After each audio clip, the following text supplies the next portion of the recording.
Well, somehow the year is half over already, so let's talk about my favorite books I read in the first half.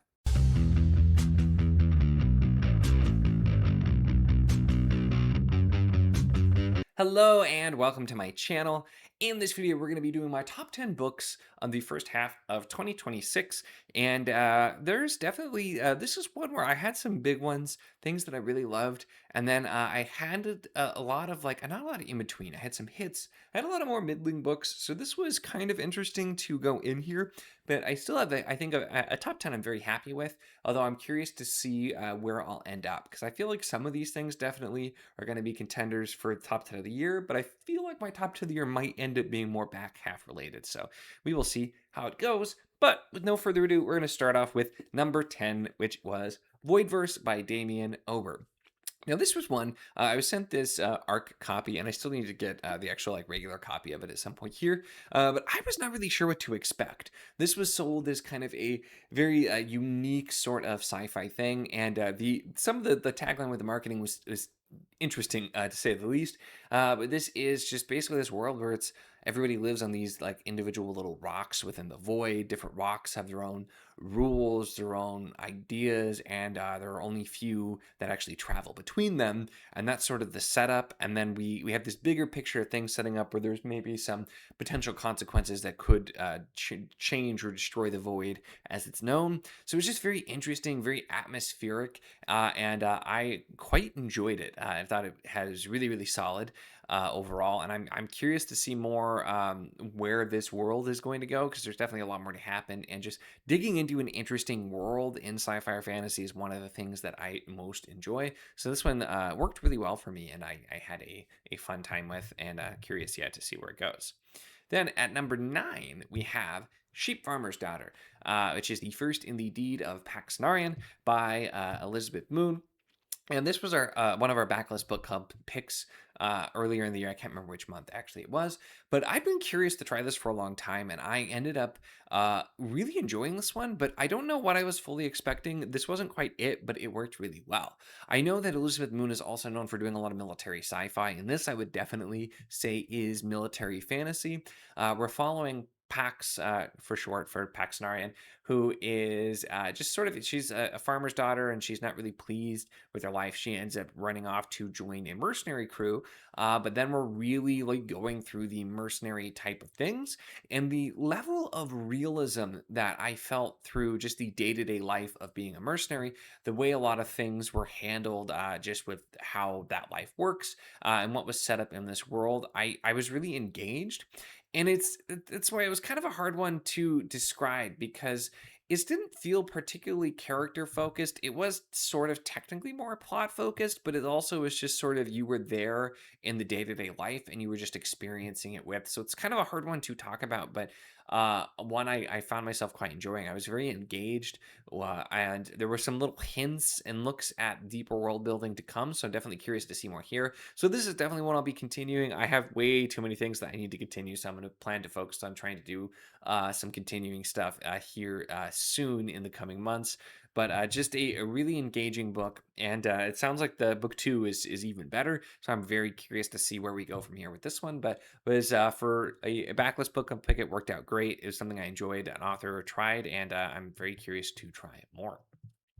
Next one, then, at number 8, which is definitely something that was a surprise for me. I was so nervous to read this one, and definitely would not have guessed that it would be on my top 10 of the first half of the year, but that is City of Illusions by Ursula K. Le Guin. Now, this is part of the Hainish cycle, and I very much did not care for The Left Hand of Darkness. That book, actually, I had such a negative experience with it. I was just bored to tears. I ended up unhauling most of my Le Guin books, because I had several other of her sci-fi books, and I just figured, I'm like, I'm probably not going to be continuing, at least now, not for a long time. So it was a patron pick, is why I had picked it up. And it just, instead of having me be bored, I was interested, engaged almost immediately. And explores some really interesting ideas. And it's the base part is there's a character who just wakes up, he has no idea who he is and where he is, what's going on, and he's traveling the world in sort of a post-apocalyptic far future Earth and trying to learn about what's happening.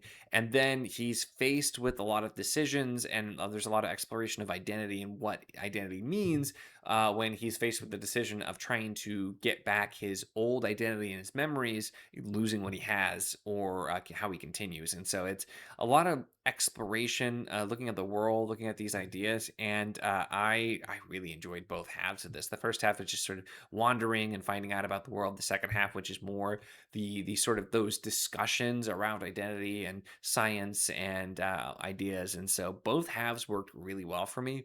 This not only not only did I have a great experience reading this, but it has me actually interested in trying more of Le Guin's sci-fi, more of the Hainish cycle, and I had previously kind of written that off as a far future type thing. So pretty good thing when a book really gets you reinvigorated in an author's work. So yeah, that definitely deserved its spot here on the list. Then coming in at number 7, another one that was just sort of a big surprise for me with trying something totally different. This was not technically a backlist book club pick, but it was one of our ones we didn't pick and ended up doing with another one. But You Have Never Known Men by Jacqueline Hartman.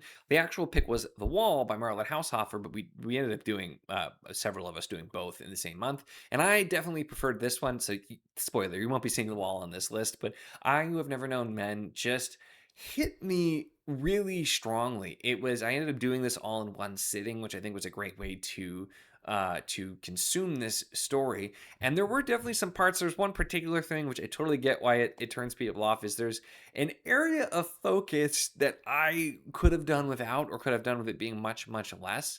But just something about this, I don't know. It really, I engaged very strongly with the character and with the story that was being told. And it's the storytelling itself, the way the character is narrating. It's from the future, and they're telling their story. And so there's the little flashes of things that are going to happen, which just makes it this engaging, tragic type of story.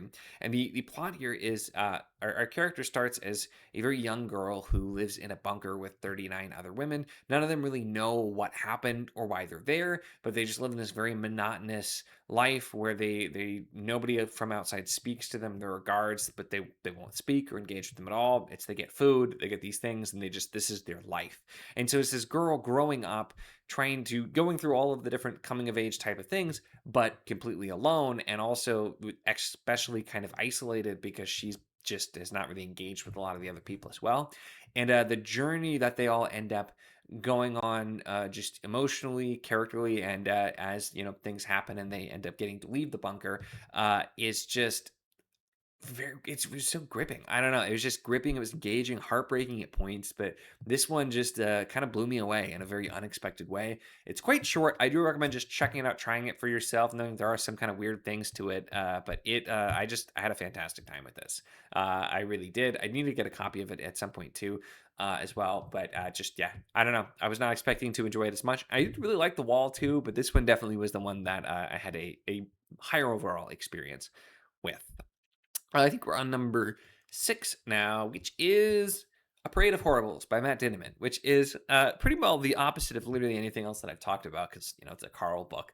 But I do feel like it deserved to be on this list and at a spot where it is, because this is one of my favorite of the Carl books so far. I felt like it was, like, objective quality wise, I think it was one of the best. It was very tightly plotted, and I felt like, although I still was enjoying my time, Dinniman had kind of started to spiral a little bit with just going too wide with things. The books kept getting longer, and they were still fun.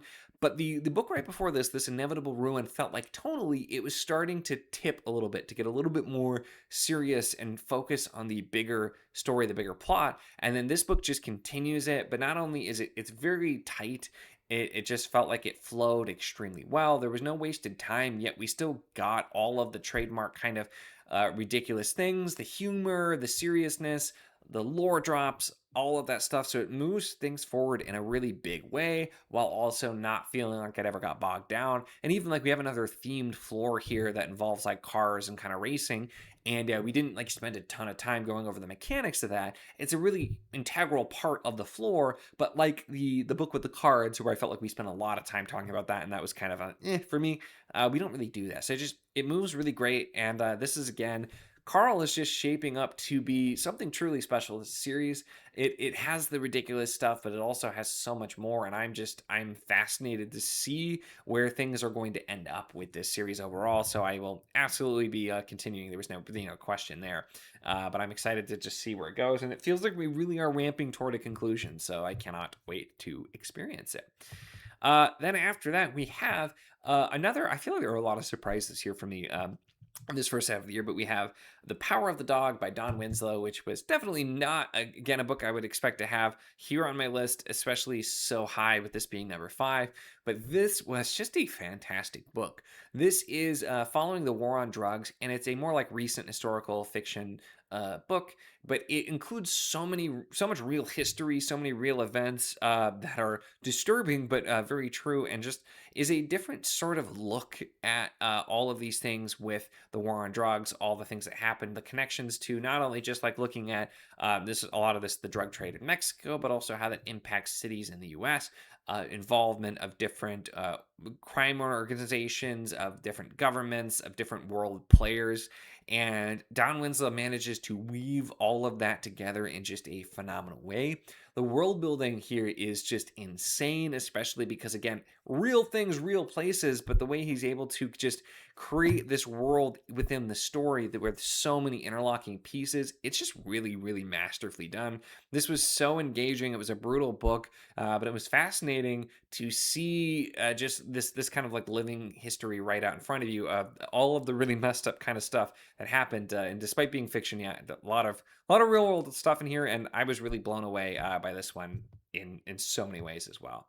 Then next up, getting into the back half with number 4, we have Shadow of the Torturer by Gene Wolfe, the first book in the Book of the New Sun.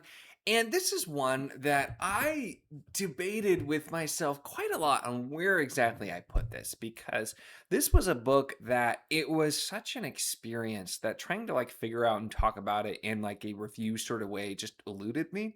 And so very much so this could I still kind of want to reread this, but I'm also planning to continue. And I think if I do either of those things, there's a good chance this one jumps up even higher. And at least this, if not one of the other books in the series, will probably end up being on my top 10 of the year later on.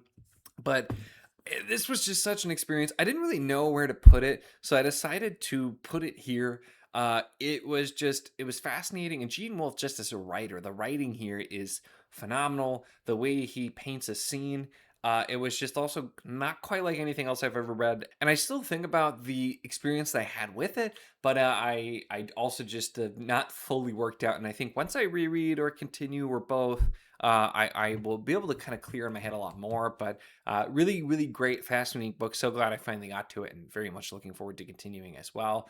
It's just kind of one of those things I feel like you sort of have to experience for yourself. Some people are going to love it. Some people are going to hate it. Some people might just be like, I don't know what I just read. I don't know what's happening. And I think there's a little bit of that all within there. It's just a fascinating experience. And so had to absolutely have that here on the list. The next up, which I really debated on having this high because it is a rather short novella, but this contains multiple things. But The Mountains of Mourning, specifically by Lois McMaster Bujold, which is one small part of this already short book. This is the bind up called Borders of Infinity that has multiple other kind of shorts that are tied in together. But Mountains of Mourning I read because that was the next chronological book in the Vorkosigan saga. And I have been really enjoying the Vorkosigan saga. I really like the books early on that were following Cordelia, who is Miles, kind of the main character's mother, and pre then. And I just read another one that wasn't in the first half of the year, but that was a different one too that was really great. And the Miles books I'd really been enjoying, but this one just was my favorite of possibly the series so far, but definitely of the books following Miles. And it was following him going off to investigate the death of an infant and seeing what happens and going into this town to try to figure it out and dealing with a lot of the history and the traditions of the planet Barrier, where they are very like kind of conservative and backwards, and were ones that were very late to like reintegrate with the spacefaring society. And so a lot of the themes in dealing with Miles, who, Miles has some physical deformities because of all kinds of things that happen. I won't spoil there with it. But so just dealing with all of that, the way it was written, it was short, but it was so impactful. And I absolutely loved it. If you are interested to, I mean, it definitely does kind of spoil some elements, but I don't feel like this is a series that you get super spoiled, even if you kind of know what things happen. I do recommend reading it in chronological order because I've had a really great time with doing that, and that's helped. But this is a good one to try. If you just kind of want to try something else in the series, it's a really good one because it was just so good. Absolutely loved that one. Then next up, so that was number 3. Next up at number 2, and I really debated on which book to pick from the series because I tried to only do one per, but I went with When True Night Falls by C.S. Friedman. This is book 2 of the Cold Fire trilogy, and Black Sun Rising, the first book, really blew me away. I loved it. And then When True Night Falls, I loved it as well, and it just kind of built and did even more. And I really liked the last book too. It still got 5 stars from me. Crown of Shadows, the last book, but this was the more so kind of fantasy feeling book in this sci-fantasy series, which also just all of the art is phenomenal. I just this series was such an unexpected hit for me. I'd been really curious about it, but I loved the way that C.S. Friedman handled the world building, the themes, and the ideas, and just what she set up and accomplishes with this trilogy. Just really fantastic. But I think thinking about each book as like an individual book too, I think is my favorite. So definitely no middle book syndrome here. I think it's such a strong second book.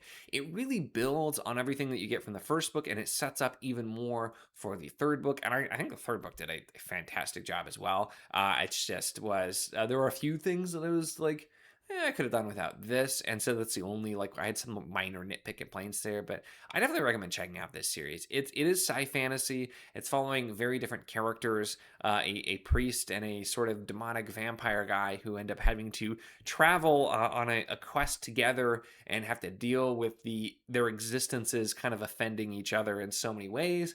The stakes just get bigger and bigger as you learn more about the world and you see more of what's going on. The world itself being one in which humanity ended up traveling trying to find a habitable planet, and they go here even though this planet has forces called the Fae that are like kind of these living magical forces in a way, that also manifest in things that if people think about them strongly enough or believe in them strongly enough. So just so many fantastic cool elements, both sci-fi fantasy side. I love this series. Absolutely had a fantastic time. And yeah, I can't wait to check out more from this author. But I just, even talking about it, I'm so excited about the series again. It was fantastic. Definitely deserves its spot here up at number 2. And then at number 1, probably surprising no one that it's Guy Gavrier K, but we have Under Heaven, which is the one I just finished this actually right at the end of June, so it just barely makes the cutoff. But this book was just phenomenal. And K is one of my favorite authors for very good reason. I love the way he writes. It's just his writing, his characters, his world, his plots, everything about it just clicks for me, has really just become one of my absolute all-time favorite authors. And Under Heaven is one of my favorites I've read from him so far. I think it jumps up definitely into the top 5, very possibly the top 3. It's so hard to rank K books against each other. I find I'm struggling with, but I really enjoyed all of his that I've read, but this one really jumped up for me, and it's so different from a lot of his other ones that are the sort of historical fiction fantasy things, because this is an Asian setting versus the more Eurocentric settings for the other ones, and so it just gives him a completely different region, some different mythos, time periods, history to play with, and he just does it fantastically, weaving a very compelling story that has, while it's still K and is kind of low on the magical elements, has some really cool like extra bits of fantastical elements than you get in some of his other books. And it just is the story and the way that it happens everything about it, the writing, I love Kay.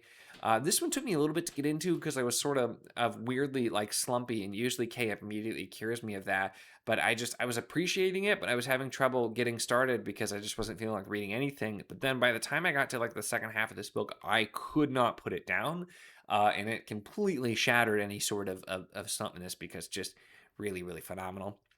I love Guy Gardner K. If you enjoy the same kind of books I enjoy at all, check out Guy Gardner K. If you haven't, is really what it comes down to. Is just I so many times I read a Guy Gardner K book and immediately I'm just like, this is one of my favorite books I've read, including possibly my all-time favorite book is Lions of Arborsan. And then I think that's where I'm really thinking about it. I think Lions, Brightness Long Ago, and then maybe even this one. And it's really hard to rank there, but it's really up there. So this is a fantastic one.